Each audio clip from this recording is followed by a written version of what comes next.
Hey, Robo Tamina. Nice costume of IRS, Erwin R. Schyster, Mayor Aaron. Costume? I mean, this is what I always wear when I'm in business mode. You know, when I'm doing my taxes, paying my bills, trying to calculate the percentage of chance that I have of acquiring a Nyla Rose Unrivaled Series 7 chase figure. You need help figuring out the percentage, don't you? Affirmative. Hey, you think you could use your internal computing system and figure out my chances? Man, I really hope I get my first chase figure in Lumberjillville. Beep, beep, boop. Results are in. I have a percentage. But, yeah, I mean, that was fast, but go ahead. In the case of young Nyla Rose from Unrivaled Series 7, the percent chance of acquiring the chase you have is... Hi, Robo Tamina, I told you to stop watching Maury. This is not a paternity test reveal, okay? Just give me the percentage. Let's go. The percent chance of you acquiring the chase is 0.00000001.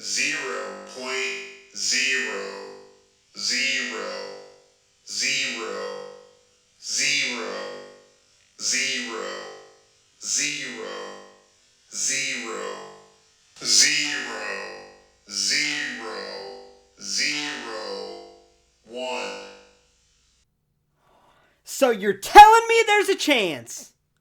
No, but at least Jolene is here. I just got delivery confirmation. Nyla's here at the front door. So let me go get the packages, open it up. Let's see what we got. Wish me luck. Boing! Good luck, Mayor Aaron. Oh, hey, one more thing. Everyone, and I mean everyone, sooner or later has to pay their taxes. Hey, come here, Alexa. Did you pay your taxes yet?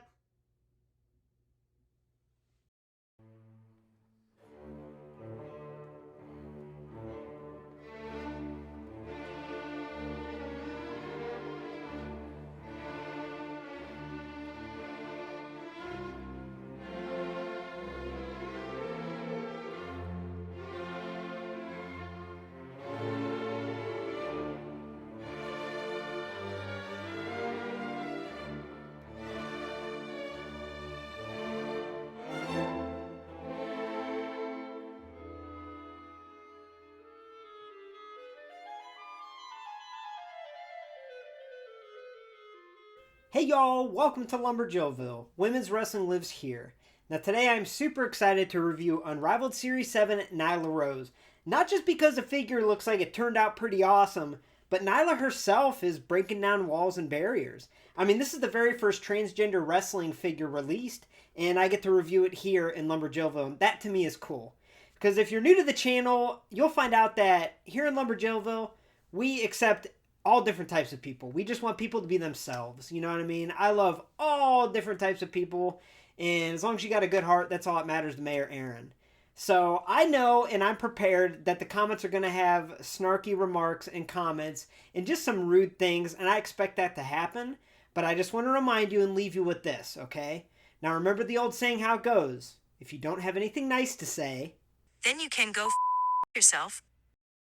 Yeah, you know what? We'll go with that. I like that.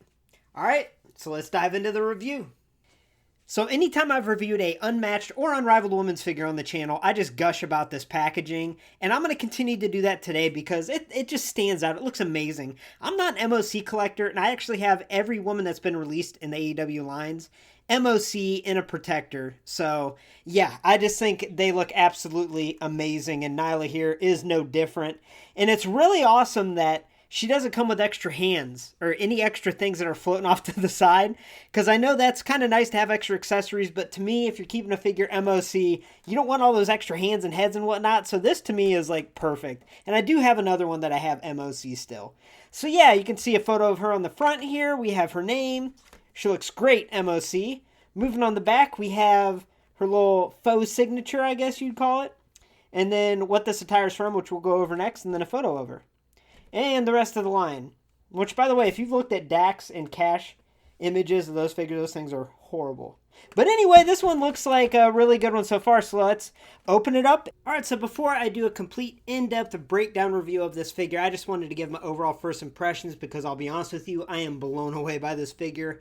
When I first saw the prototype images online, I thought they looked terrible in my opinion. It looked very cartoonish, but this final product, it is amazing in my opinion. It's also important to note that when I took her out of the package, she had a lot of plastic on her here. And I think it was to prevent this red scarf from bleeding onto her gold on her attire underneath if you're going to keep it MOC for an extended period of time. So it's a nice little extra measure they took there. Now, I also am going to say that when I removed her out of the packaging, her head fell off real easily. Almost like a Halloween movie, like Michael Myers came by and if you watch my Elite 89 Nia Jax review, you would know that those heads are very loose. And I was informed that from Elite 88 on, the heads are going to be swappable, and that terrifies me because my Nia heads were so loose. And I know the AEW figures are supposed to have swappable heads too, but they're not supposed to be that loose, y'all. And when we cover articulation on this figure, we'll see if it's really as loose. I'm afraid to touch it now, but I'm terrified. But either way, this looks great, so let's take a closer look. AEW Unrivaled Series 7, Nyla Rose. This attire is from the February 12th, 2020 edition of AEW Dynamite in Austin, Texas, where Nyla Rose would defeat Riho to become the new AEW Women's Champion. So let's start off taking a closer look at her accessories, and like I mentioned before, there were no extra accessories or hands or heads or anything in the box, and I love that. I think that makes it look so much better MOC. And what we can see here right away is she comes with a cloth scarf, which is freaking awesome. Now, the way I have it displayed is different than how it was in the box, where the jaggedy edge is outwards. Now, when it comes packaged, it's folded very cleanly and nicely where it's just straight edge. And if you look at some reference photos from this night, it definitely had a raggedy type look to the scarf, and it's nice to know that if you just fold it a little differently, you can get that really awesome looking wear to it. So yeah, that's great.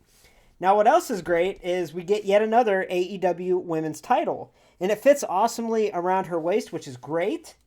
And they also included some more plastic under here to protect her. So let's try to get this off. I think the waist, we're just gonna rip it like Hulkamania. So yeah, that title fits nicely around her waist. Now, unfortunately, the title, in my opinion, is still really cheap looking. Now, we have got this a lot of times by now. I think the only women's figure that didn't come with it is Brandy and Britt Baker. But this title just, to me, it just looks cheap. If you look at the AEW lettering, it's very embossed and smooth, and it looks like a knockoff title. So it is what it is. I mean, it looks good from a distance, and I'm glad that she came with it because that's a pretty significant title win that she had that night. So with that being said, let's take a closer look at the figure, starting with that face. Now, I'm going to be honest, and in my opinion, Nyla's scan is a frickin' home run. Now, when we first saw those prototype images, the head looked huge, the scan looked crazy, but I'm happy to say that this final product turned out excellent, and I think it looks great. Now, what's really cool is we do get a completely unique hair mold that goes all the way around. We have a painted-on headband here that has really intricate gold paint, and what I love most about the scan, y'all, is the emotion in her face. I always like to see that in these women's wrestling figures, and we don't always get that. So this is really nice to get a screaming Nyla Rose, and yeah, I think everything about it is great, and I think it turned out excellent. So that being said, let's cover the attire.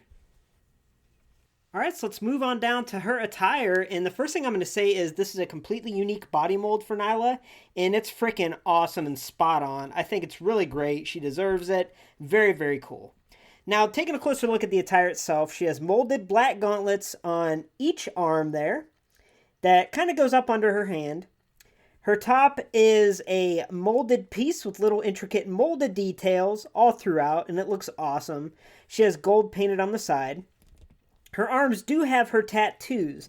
However, I still think that the AEW way of putting on tattoos, it doesn't look as good as the Mattel figures. Maybe it's just me, but I think it looks a little cartoony whenever they try to put tattoos on their figures. But hey, the effort's there, and that's great. She also has a gold painted armband on her left arm. Now, what really stands out, what I love, is the signature gladiator type flat piece here. On the back, it has an NR for Nyla Rose.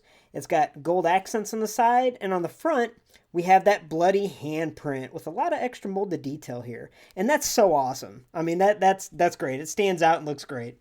Now, she does have molded on knee pads, which is nice, and we'll get to articulation next.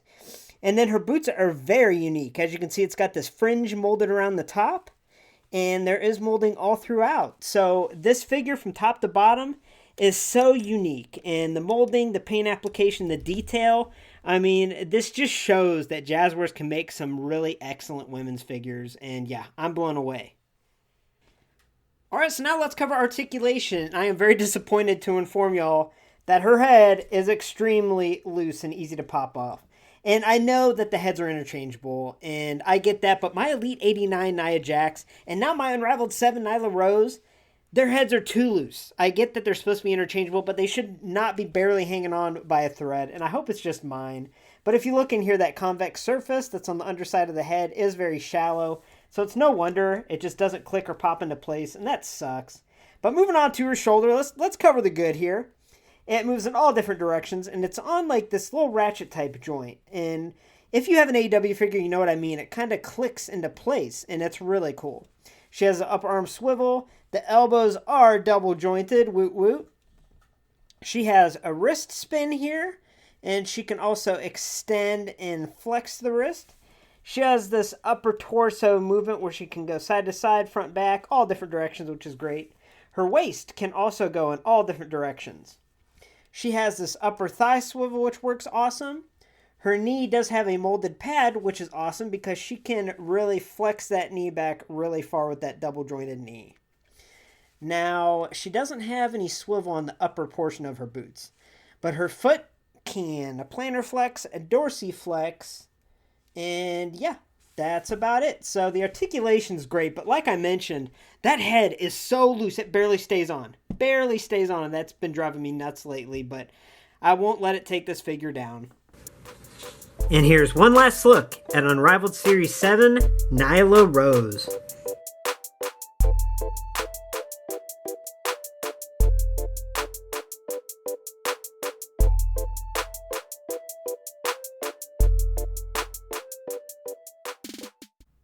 So overall, I give AEW Unrivaled Series 7 Nyla Rose a score of a 9 out of 10. Now this is an excellent, excellent figure. And the attention to detail and the care that went into this figure makes it super, super special, honestly.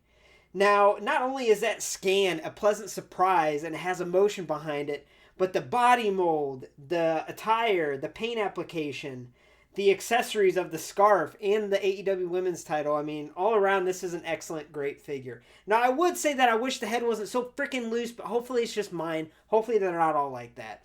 But honestly, putting it on the shelf with all the other AEW women's figures, this might be the best women's figure that AEW has come out with, honestly. Because this is all around excellent. Thanks for stopping by Lumberjillville. Women's wrestling lives here. For a first look at all future women's wrestling figures, make sure to hit like, subscribe, and join the community. Head on over to ProWrestlingTees/LJV for some Lumberjillville merch, and head on over to wherever you listen to podcasts and check out Lumberjillcast, where the Treasure and I talk on a weekly basis.